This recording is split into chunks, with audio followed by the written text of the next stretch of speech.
രാത്രി ഞാൻ ഉറങ്ങിയിട്ടില്ല. ഞാൻ കുറേ സമയം റൂം അടച്ചിട്ടിരുന്ന് കരഞ്ഞിരിക്കുന്നു.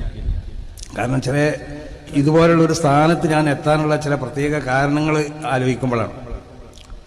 ഒന്ന്, എൻ്റെ ഈ തലയിൽ ഒരുപാട് സമസ്ത കേരള ജമിയത്തുൽമൻ്റെ മഹാന്മാരാവുന്ന നേതാക്കന്മാർ മന്ത്രിച്ചു കൂടിയിട്ടുണ്ട്.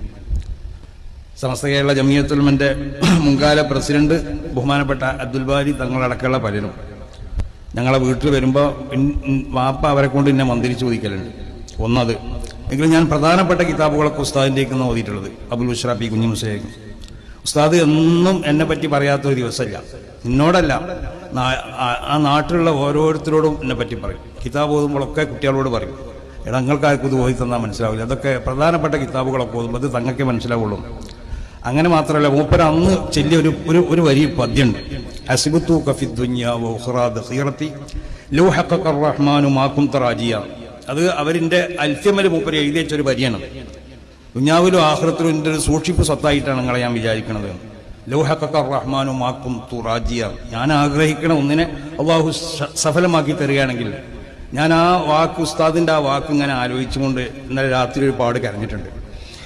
പിന്നെ ഒരിക്കലും എൻ്റെ കൈ പിടിച്ചു നോക്കി, എൻ്റെ കയ്യിലുള്ളതായ ഒരു രേഖ ഉണ്ട്. കയ്യിൽ ചില രേഖകളൊക്കെ ഉണ്ട്. ഈ രേഖകളൊന്നും വെറുതെ അല്ല, ഇതിനൊക്കെ ചില ആസാറുകൾ, ഇതിനൊക്കെ ചില അർത്ഥങ്ങളുണ്ട്. ബഹുമാനപ്പെട്ട ശൈഖുനാ ശംസുൽ ബുഖാരി ഓതുമ്പോഴൊക്കെ ചില ഹദീസുകൾ ഓതുമ്പോഴൊക്കെ അത് പറയലുണ്ട്. അപ്പം അതിൽ നിന്നുള്ളൊരു രേഖ നോക്കിയിട്ട് എന്നോട് പറഞ്ഞു, ഈ രേഖ ഇവിടുന്ന് ഇങ്ങോട്ട് കടന്നാൽ നിങ്ങൾക്കൊരു പ്രസിദ്ധി ഉണ്ടാവും. അത് ഞാൻ ആലോചിച്ച് കരഞ്ഞു ഇന്നലെ. ബഹുമാനപ്പെട്ട കണ്യത്തുസ്താദിൻ്റെ ഒരു ദുആ ഉണ്ട്, ബാറക്കല്ലാഹു ഫീ ഇൽമിക.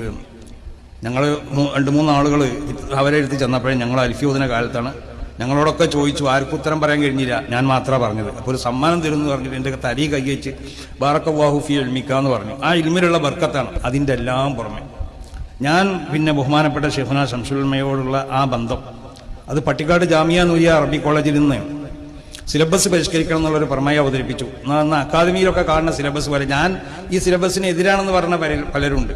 ഈ അക്കാദമിയിലോ ഇവിടെയൊക്കെയുള്ള സിലബസിന് എതിരാണെന്ന് ഞാൻ പറയുന്ന പലരുണ്ട്.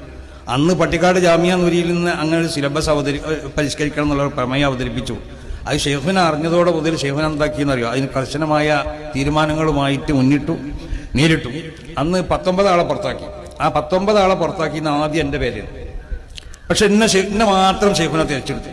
അതൊരു കൊല്ലത്തിൻ്റെ മധ്യത്തിലായിരുന്നത്.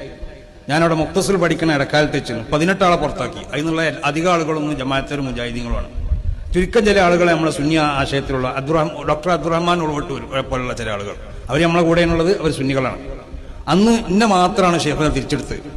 ആ തിരിച്ചെടുത്ത് ഞാൻ അവിടെ 2ാമത് ആ കൊല്ലം പൂർത്തിയാക്കി. പിറ്റത്തെ കൊല്ലം ഞാൻ പിന്നെ അത് ജീവിതത്തിലുള്ള പിന്നെ ജമാലിയിൽ പോയത്, അതൊക്കെ വലിയ